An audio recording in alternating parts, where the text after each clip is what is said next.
shaking my head. And 4 years later, we're back and have an opportunity to come here and win it, and have a number 8.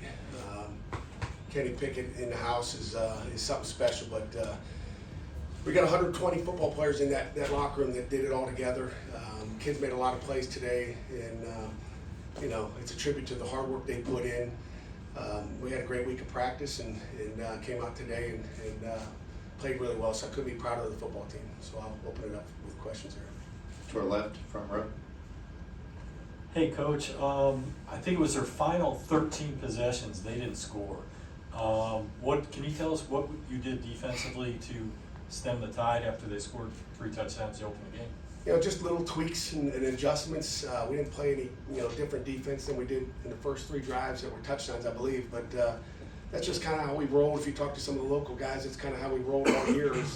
Is make our adjustments, get comfortable in the game and see what they're doing. And as soon as we know what they're doing, then we get a beat on, on exactly what they're doing. And again, our defensive line starts up front with our defensive line making plays, and our coaches did an outstanding job, on offense and defense. Mark Whipple, offensively with Randy Bates and Andre Powell, special teams coordinator, just did a great job coaching and adjusting to what they're doing. Kenny, Dan Marino had the fake spike. Some are saying that you had the fake slide. Can you walk us through that touchdown? Was that intentional at all? Yeah, it was intentional. I just kind of started slowing down and pulling up, getting ready to slide, and I just kind of saw their body language just they pulled up as well. So, I really don't know. I've never done that before, so I just kind of kept going after I was initially starting to slide. Pat, 3 years ago I asked you after we lost to Clemson about the direction of your program. It's only fair that I ask you about the direction of your program tonight. Well, I guess we're ACC champions. It's something we break down all off season from last year. When we ended the season going through winter workouts and going through spring ball, through summer conditioning with Coach Stacchiotti, who does an outstanding job as well. Getting our guys trained and ready to go. I guess it's pretty good right now, Jerry. Again, we still have room for improvement. We're going to have to replace Kenny Pickett and in the future, but our program's where it needs to be. I think we've done a great job recruiting and continuing to insulate our football team with great players. And we had 7 guys drafted a year ago, the most in the ACC, and we got some more guys still coming. We got 4 guys going to the Senior Bowl, and we've got some good football players. For both of you guys, what was it like having that kind of crowd and that kind of support follow you down from Pittsburgh? Kenny? Yeah, very special. Just grateful for the fans for my entire career here. Just my time, a chance to say thank you to them and everyone who supported us. And this was the goal that we've been chasing since I walked through the doors in 2017. So it's an unbelievable feeling to go out there and accomplish that. It's unbelievable. It's something that just really hit me. We at the end we sang our fight song in the locker room, and then Kenny said ACC champs on 3, and it was kind of like, wow, we've said that so many times. That's been the goal for 7 years. And how many times have we said ACC champs? Let's break down on ACC champs. And today, when we broke down, it was like, wow, we are ACC champs. So it means a bunch. Our fans were unbelievable. They were unbelievable all year. They showed up in Charlotte, and they're going to show up wherever we go next. Pat, when they Wake kept going after your secondary, a lot of one-on-one shots, deep shots, and especially from the second quarter on, they shut it down. What can you say about their effort, their work throughout the year to put on a performance like this against a team that had the 3rd most points scored in the country? Yeah, again, started off a little slow, but they continued to believe in what they were doing, and again, once we found out what they were doing, how they were doing it, they bowed up, and we played some great coverage. Our guys made plays on the ball. I think we shook him up a little bit in the backfield. Got him a little antsy because he did get hit a few times, and I think I think everybody's got to play until they get hit. And Hartman's a heck of a football player. He's a great quarterback, and our defense did a good job shutting him down. Kenny, the curtain call, Pat calls a timeout. You get a standing O. What was that moment specifically like? Yeah, it's unbelievable, special. It's been a long road. It hasn't been this my entire career. And to battle through the adversities early on and to end it off, finish off like this, it's unbelievable. I don't have too many words for it. Second row. Kenny, you said this is why you came back to win this championship. What does it mean to do it with a group of guys that has been here with you for so long, this senior class? Yeah, I mean, the 2016 class, there's a lot of guys still here, and I enrolled in early, so I was here a semester after, they got here, and then, the 2017 class that I came in and stood on the stage with Dez, Cal, and Cam, Damari, all the guys up front, Gabe, Carter, Owen, we all came in, this was the goal, and like Coach said, we worked so hard for this, and we broke down on ACC Champ so many times in workouts, and that's been the main focus. So to say you're going to do something, go out and do it, it's very special. Middle of the room. Kenny, kind of go along with that question right there.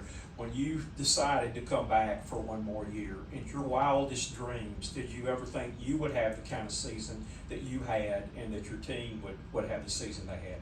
Honestly, yes. That was why I came back, and I've felt that strong about myself and what I could do, and on top of that, the team and the talent that we had coming back. So this was absolutely everything that I had envisioned, and just to say, like I said, to say you're going to do something, go out and do it. It's a really special thing. Back of the room. Coach, it seemed like a lot of your pressure and success came on defending third down. How much of that was an emphasis throughout the weekend, and kind of as the game went on, how much did that kind of lead to your success today? Well, I mean, if you put on the third down reel of tape on Wake Forest offensively, Hartman and that, I think there were 6th in the country in third down offense. I think we were 7th in the country defensively. So it was a big challenge coming in. I mean, you watch third and medium and third and long, and it's like Hartman didn't miss, and he didn't miss early either. But our kids hung in there. We made a lot of plays on defense today. I mean, third down. I don't know what the percentages were, but I would imagine we won money down. That was, again, certainly one of our keys to victory to winning this football game. We had to get off the field on third down, and really for the last 3 quarters of the game, we had to be probably 75% win on that down, and made some big plays on the ball. We'll stay in the back of the room. Thank you. Hi, I'm Diane Larche from the Pittsburgh Courier here out of Pitt. So excited and happy for you. And I know you're trying to savor the team victory tonight, but I just wanted to ask Kenny about the whole Heisman, your name being among those. I remember Coach Narduzzi, you mentioned it at the Georgia Tech game about his name circulating. So I just want to know how he feels about that. Yeah, it's a special thing. It hasn't been done here in a long time. So to have your name, being next to that award and talks of you going to New York City and that being close to home, it's special. It's a team award. I think I've improved, yes, but you look at this team, we've improved so much. I'm so grateful for every single guy in that room and the hard work that we all put in together. So I think it speaks for everybody. Back of the room. And Coach, you talked about when you guys broke it down in the locker room, you said ACC champs, and you're just kind of digesting that right now. At the end of this journey, 7 years to get here, did you think about that? What does it really mean to you? It means everything. I mean, that's what you work for every day, is to get to this point. If we'd have won a couple more, and who knows where we'll end up being next week. But our kids, believed. We talk about faith and belief, and these guys love each other in that locker room. We talk about all the time about doing it together, and this is the most unselfish football team I've been around. And I think Kenny would vouch for that. Just nobody cares who gets the credit. Nobody's worried about Heisman's. They're just worried about winning the next game. And our mantra's been all year, just be 1-0. And it wasn't about winning this game to be champions today. It was about winning, that one game, getting to number 11. We want to get to number 12. I think there's been only 3 other teams in history, in Pittsburgh history, that have won 11 football games. There's been one to win 12 in the unfinished business to get back to 1976 when we won 12, and we expect to do that in another month. Coach, you're the first Coastal Division team to win the ACC Championship since 2010. Given how much turnover we're seeing in the Coastal Division right now, how good are you feeling about your ability to sustain success beyond this year? It's always a work in progress. It's not easy. It's not easy to get where we got today. There's going to be a lot of hard work in the future. I'm just going to try to relax and try to enjoy the moment right now, and we'll worry about that in another month. But we got one more game to go. We're not finished yet. I feel pretty good. Regardless of the change in different in different schools in the Coastal. They're going to bring great coaches in, and they got great players too. It's hard to get to this point. It's hard to win 11 football games. I think the ACC conference is one of the best in the country, and I see the commissioner up there Jim Phillips is the absolute best. We got the best commissioner in the country. I love that guy, and the ACC is going big, and it's only going to get better under his leadership. Second row. This could go for either of you. I know you guys usually give a 24-hour rule to enjoy the game, but with no game looming necessarily yet, how long are you guys going to take to enjoy this one? Kenny. Yeah, I think this one, we'll get a few more hours with this one. It's a special game to walk off the field a champion and accomplish everything you've worked for. So we're gonna definitely enjoy it. We got at least a week. I think next Saturday we'll have a little bowl practice. It'll be a bowl practice for the young guys, like Kenny, just kind of wear a t-shirt and probably come out in his hat right here, looking pretty. And we'll develop some of our guys and start working towards the future early, get our guys fresh, get them healthy, and get ready for one more. Kenny, I guess on that bowl practice and everything, is tonight your last game at Pitt, or are you playing in a bowl game? I plan on playing. Take two more questions, front row. Kenny, all season long, when you were breaking this guy's record, breaking that guy's record, you always told us, like, I'm not worried about that, I'm not worried about accolades, I'm worried about ACC Championship. You're here. What's that like for you now? Like, are you even starting to allow yourself to be like, wow, I really just did that, we really just did that?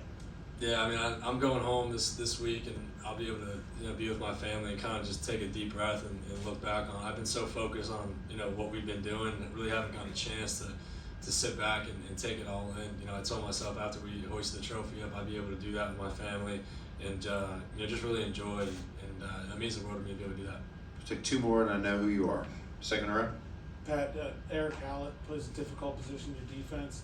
Gets picked on a good bit. What's it mean to see him respond to have the kind of game he did tonight? We really missed Damar Hamlin a year ago, who's playing with the Bills, and I think Eric Howell continued to get better every single game. And again, you mentioned it. He's got one of the toughest positions on the team, playing that free safety position. And losing Damar, I thought he was excellent, one of the best to play that position that I've been around for many years, playing a lot of off-man coverage, and he just continued to get better. Corey Sanders did a great job coaching him up and tutoring him through the year, and playing with a lot of confidence and making plays. I'm glad he didn't get a taunting on that pick six. He was looking back. I was a little worried about him, like, just score, just get in the end zone. But I couldn't be more proud of Eric Howell. Last question. Hey, Coach, I just want to ask a follow-up on the fake slide. Dave Clawson was asked about it, and he said, it was a great play, an illegal play, but he said it's something that he thinks the NCAA should look at, because defensive backs are taught to let up on if they see a quarterback start to slide. I was just wondering, what's your thoughts on that? Well, first of all, if it was intentional and if you really did that, you've never seen him do that. I think it was called instincts and a heck of a football play by Kenny Pickett. I mean, he started to slide, he drug his foot, and then I think the guys were still 10 yards away from him. The closest guy might have been 4 or 5 yards away. And I just think he thought about it, and there was a little hesitation. He was going to go down and be smart and be safe, but he was like, hold on a second. He drugged that right foot, I believe it was, and then just took off. He's an athlete, and you can't teach that. It's called instincts, and to me it was a heck of a play. And you can watch all the slides through the years. Quarterbacks are getting whacked on those things. So to me, I'd coach our defensive guys to finish the play, and if he goes down, a lot of times we slide over top of him, and it's being a football player. You got to finish the play. There's a thing called a whistle. When the whistle blows, you stop it. Until then, you got to gather up. And if the quarterback slides too late, we've seen guys slide late and get scraped up and tattooed a little bit, and it's part of the game. Again, he never practiced it. It wasn't something we said, hey, today we're going to fake slide. It was a football play, and Kenny Pickett is the best, and that's why he's a champion. Okay, thanks, guys. Congratulations.